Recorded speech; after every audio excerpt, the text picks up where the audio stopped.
बिस्मिल्लाहिर्रहमानिर्रहीम। अस्सलाम वालेकुम वरहमतुल्लाहि वबरकात। जी पहले दोस्तों, जड़ी बूटियों की शनाख्त के सिलसिले में और कलेक्ट करने के सिलसिले में हम जो है ये आए हैं, तो आपको चंद जड़ी बूटियों जो है हम कलेक्ट कर रहे हैं और आपको शनाख्त भी कराते हैं। दुआ में याद रखें।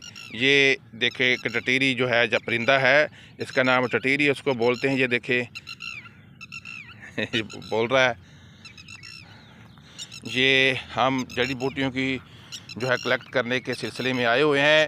तो ये जड़ी बूटियां हैं काफ़ी सारी, और चंद जड़ी बूटियों की आपको शनाख्त कराते हैं। ये हमारे उस्ताद जनाब प्रोफेसर हकीम नसीर शाह साहब हैं और ये भी मेरे साथ आए हुए हैं। तो हम जड़ी बूटियाँ, मैं हकीम मोहम्मद लतीफ़ कादरी आपकी खिदमत में आते हैं जड़ी बूटियों की शनाख्त के सिलसिले में। तो ये हम सारा देखें जड़ी बूटियों की शनाख्त के सिलसिले में और कलेक्ट करने के सिलसिले में आपके सामने हाज़िर हैं। जो नए तालिब इल्म हैं, जो सीख रहे हैं, उनके लिए हम आपकी खिदमत में हाज़िर होते हैं। तो ये उस्ताद जी, ये एक जड़ी बूटी है। ये मोहतरम, ये है ज़ख्म हयात। ज़ख्म हयात पिछले दिनों मैं ग्रुप में देख रहा था कि उन्होंने इट सीट के बारे में लिख दिया कि ये ज़ख्म हयात है। फिर बसाकात उस पर बहस नहीं करते, वो कहते हैं ये दूसरी किस्म है जी, ये तीसरी किस्म है, ये 6 किस्म की होती है, ये 5 किस्म की होती है। असल में जो चीज़ हमारी जड़ी बूटियाँ वो जो हमारे कुतुब के अंदर कदीम तिब्बा ने इस्तेमाल की हैं, हमें उनसे मकसद रहता है। उसकी और शक्लें तो बहुत सारी हैं, लेकिन बड़ा अफसोस हुआ मुझे उसका कि इट सीट को उसने ज़ख्म हयात बता दिया। लेकिन मेरे एक मोहतरम बुजुर्ग थे, उन्होंने उसको बड़ा तौसीक कर दी कि भाई ये इट सीट है, ज़ख्म हयात नहीं है। तो आज मैं आपको ज़ख्म हयात के बारे में बताता हूँ। ये एक बहुत कीमती बूटी है, ये अपने नाम से पहचानी जाती है, जिसका नाम ही है ज़ख्म हयात। ज़ख्मों को सही करने वाली, ज़ख्मों को सही करके ज़िंदगी को रमा करने वाली। तो इसका नाम ही कुदरत ने, लोगों ने ज़ख्म हयात रखा है। तो ये है ज़ख्म हयात। आप ये देखिए, ये पौधा बहुत छोटा सा है। मैं इसकी आपको शनाख्त करा देता हूँ कि ज़ख्म हयात के पत्ते ये बड़े होते हैं थोड़े। ये शक्ल देख लें आप पत्ते की, लेकिन ये पत्ता थोड़ा 2 रुपए के बराबर या इस तरह के बड़ा होता है। और ये इसके साथ हमेशा ये चीज़ रहती है कि ये जिसके साथ डोडियाँ लगी हुई है ना, ये 4 से 5 डोडियाँ इसके साथ जो लगती हैं, ये इसकी बेहतरीन शनाख्त है।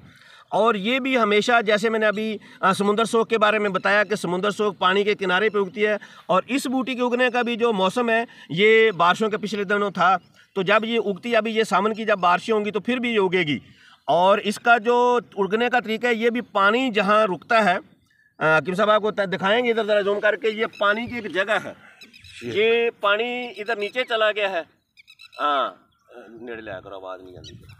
ये पानी पानी उतर गया है, पानी इस जगह आया और ये पानी नीचे को चला गया। जब ये पानी के बाद एक ढलवान बची, तो उस ढलवानों के ऊपर ये उगती है, पानी के अंदर भी नहीं उगती और पानी के बहुत दूर भी नहीं उगती।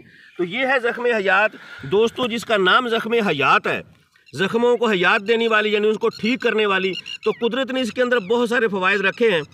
तो इसी तरह से इसके बारे में भी आपको बताता चलूँ कि इसका अर्क, अगर आप इसका अर्क कशीर करके अल्सर, मैदा, आंतों के ज़ख़म, टीबी के ज़ख़म, फेफड़ों के ज़ख़म, यानी अंदरूनी तौर पर कहीं भी कोई ज़ख़म बन जाए, जिसको आप ज़ख्म अमा भी कह सकते हैं, यानी मैदे के अंदर है, अल्सर मैदे का है ज़ख़म, या कोई और ऐसे ज़ख़म बन गए। यहाँ तक कि मैंने इसका तजर्बा किया है कि अगर गोली लग जाए और उसके अंदर जहर फैल जाए और वो ज़ख़म ठीक ना हो रहा हो, तो उसको इसकी अर्क पिलाने से वो ज़ख़म ठीक हो जाता है। ये मेरा ज़ाती तजर्बा है। मेरे उस्ताद मोहतरम के साथ मैं मरोड़ के साइड में गया था तब था, तो हमने इसको खुद इस्तेमाल किया है।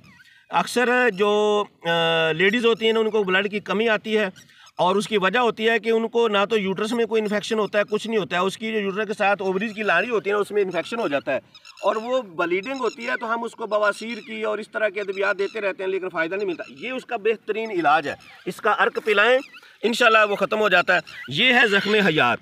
ये पौधा थोड़ा छोटा है, मैं कोशिश कर रहा हूँ इसको दिखाने की कि ये जैसे इसका ये पत्ते बड़े होते हैं और इसके साथ ये डोडियाँ होती हैं, पानी के किनारों पे ये उगती है, जहाँ से पानी नीचे बह जाता है, खुश्क जब होता है तो फिर ये उगती है। ये है ज़ख्म हयात, ये है। इसके और भी कई सारे पौधे खड़े हैं, ये साइड में पौधे खड़े हैं इसके, ये उगी हुई है ज़ख्म हयात के पौधे हैं। ये आगे थोड़ा जाएंगे, ये ज़ख्म हयात है। ये आगे भी इसी तरह से ज़ख्म हयात के पौधे मौजूद हैं, जैसे ये है इस तरह से ये पौधे हैं, ये ज़ख्म हयात के पौधे हैं। ये जहाँ से पानी खुश्क हो गया, ये ज़ख्म हयात इसी तरह से